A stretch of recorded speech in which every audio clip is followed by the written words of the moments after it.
and welcome to our YouTube channel. In this video we will create a stylized fire in Blender. Stay tuned as this will be a lot of fun.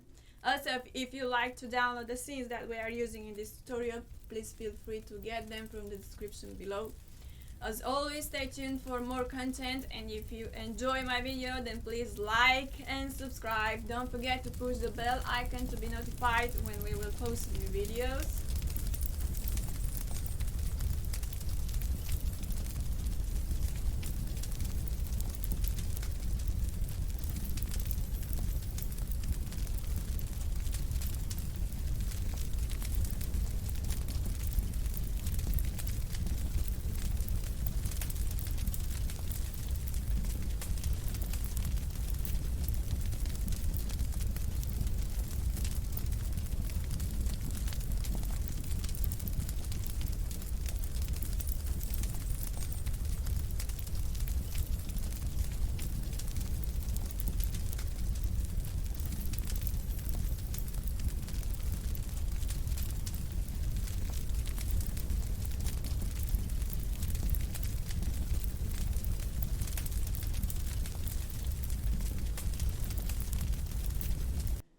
So first things first, we need to delete the default cube, as it is the one thing that we must do when starting Blender.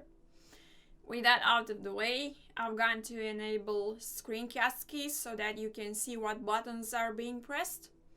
We want to start off by adding a cylinder to our scene with default settings. Scale the cylinder on the Z axis to get a bigger fire started. Select the top face and delete it so it doesn't ruin our shape.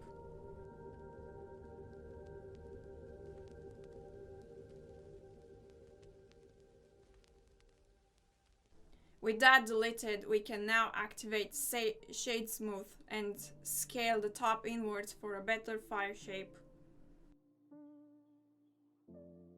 I've gone to top of the screen and pressed Proportional Editing. This allows us to select different points and drag them upwards while we have the random selection on. You want to add more loops to your cylinder before playing with the proportional edit feature.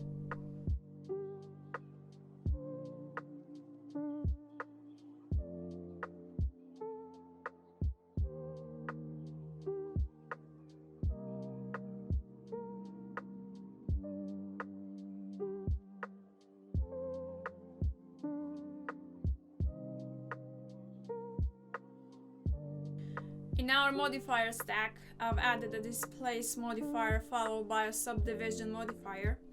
I've also opened our object properties to add a new vertex group, which are called fire influence.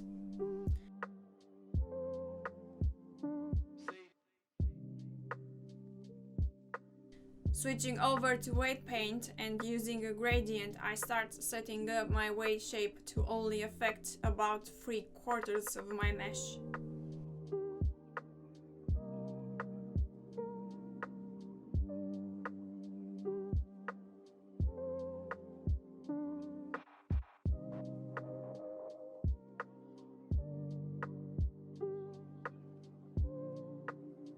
Back into object mode, I will add another displace modifier and a texture to the first displace modifier, which we can call fire.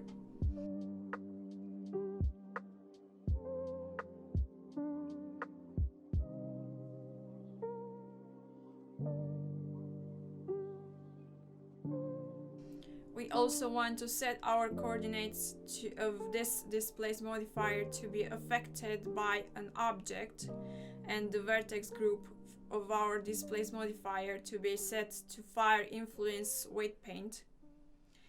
We need to create an empty that will serve as a driving force to our fire. In our displace modifier, we can select our object field to be the empty that we've created. Time to play around with the fire texture. You can access this directly through the displace modifier or through the texture tab. As we move and animate the empty, we get the movement on our mesh, which indicates the direction where the fire burns. Play around with the mesh and timeline until you get a decent speed on our mesh. mesh deformation.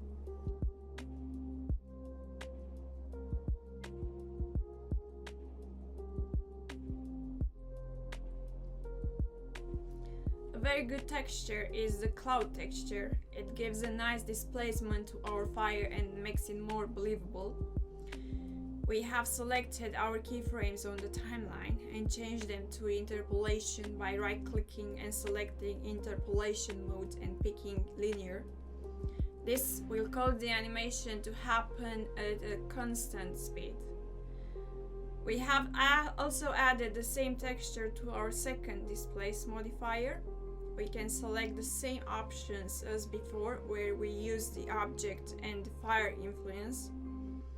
Very important that you go through all these settings and play around with them. At this point, it's very important to play with the settings until you get a more stable effect. There is still a long way to go until we reach a result such as this. One thing I did was to also add a smooth modifier so I can get more round curves on my deformations. Use the settings that best suits for your mesh.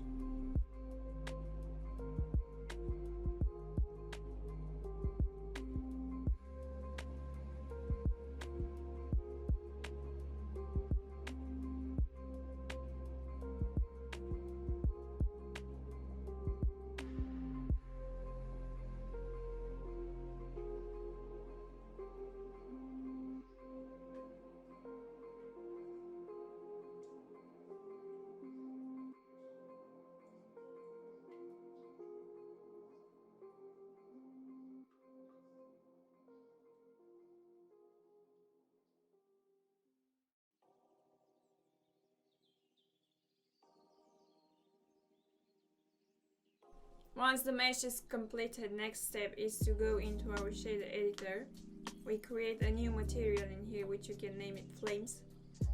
Make sure to change the blending mode to alpha hashed or alpha blend.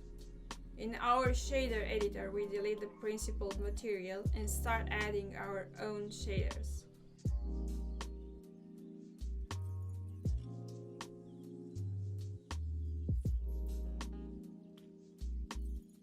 Add a gradient texture, add 2 color ramps,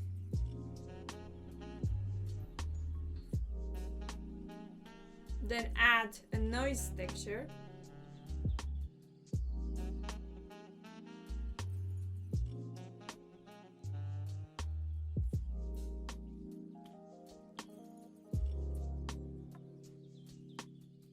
add a math node,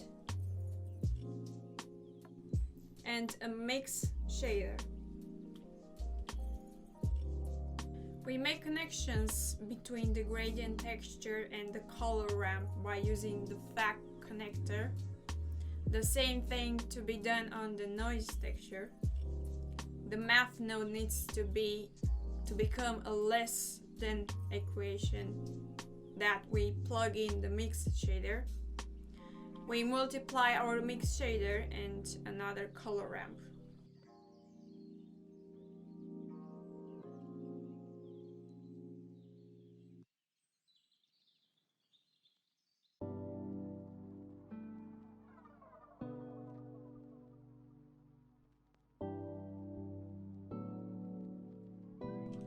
Add a layer weight to connect our color ramp and a mix RGB to mix a few emissions together. Duplicate the color ramp and the layer weight to then mix in our mix RGB node.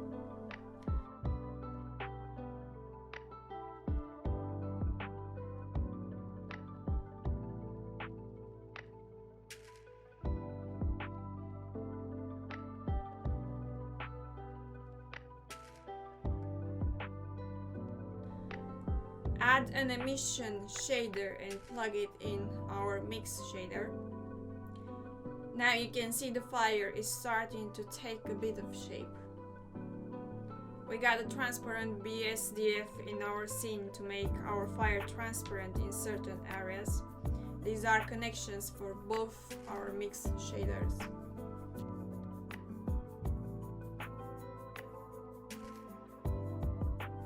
you have the Node Wrangler add-on, you can easily select the gradient texture and the noise texture. Press the buttons Ctrl-T to add texture coordinates. We duplicate the set of nodes that have the noise texture, and with another math node set to maximum, we can link these nodes to the mix shader. You can see how the texture on mesh is starting to break on the sides. Colors are next to be edited, so both the color ramps have been switched to B-spline. Adjust the colors to bright reds and yellows so that it fits the theme of our fire. More sliders can be added until the desired effect is achieved. Color variation is key to make this more believable.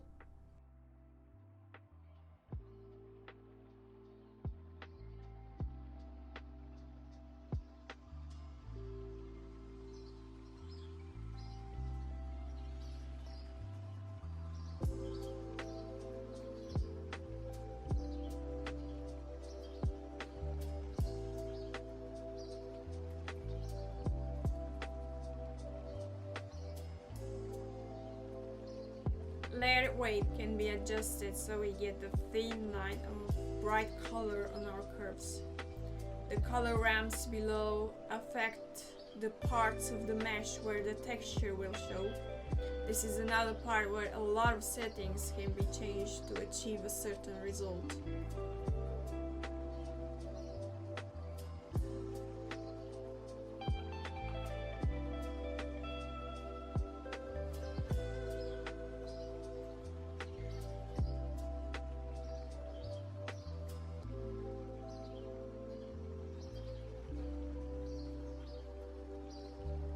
The mapping nodes are going to work far better if you get the texture coordinate to be affected by an object. The texture coordinate for our bottom color ramp can be set to the empty that was created earlier.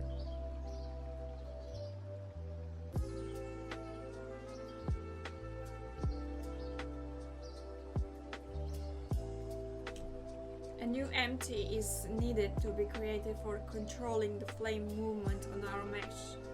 This will be set as an object to another texture coordinate. This empty can be animated just like the one we made earlier.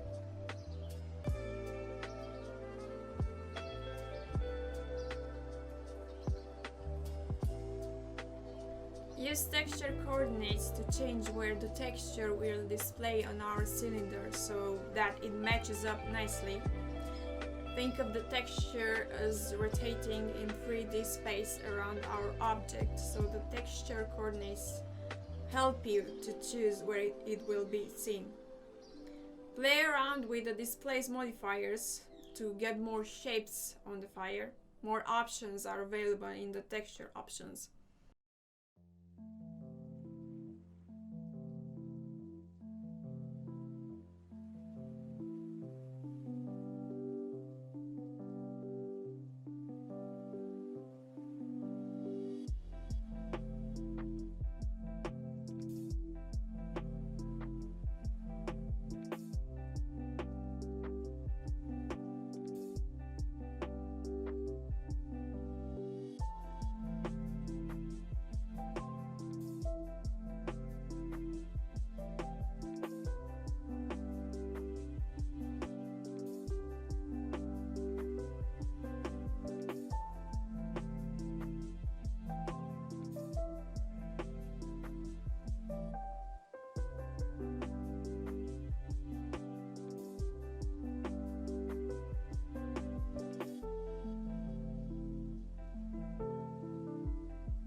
Scaling the empty that we first created will help with the shape of the fire, so it looks a lot better and behaves in a more controlled fashion.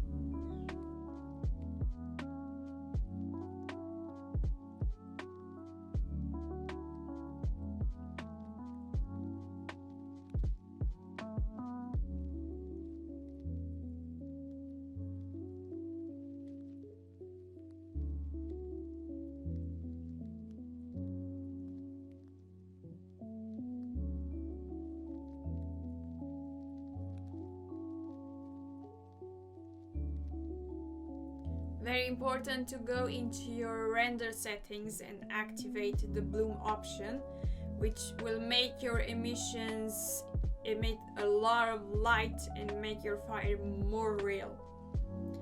I have created a blue fire as well, so it goes in line with my new hairstyle. Both of these fires uses the same methods but just different settings.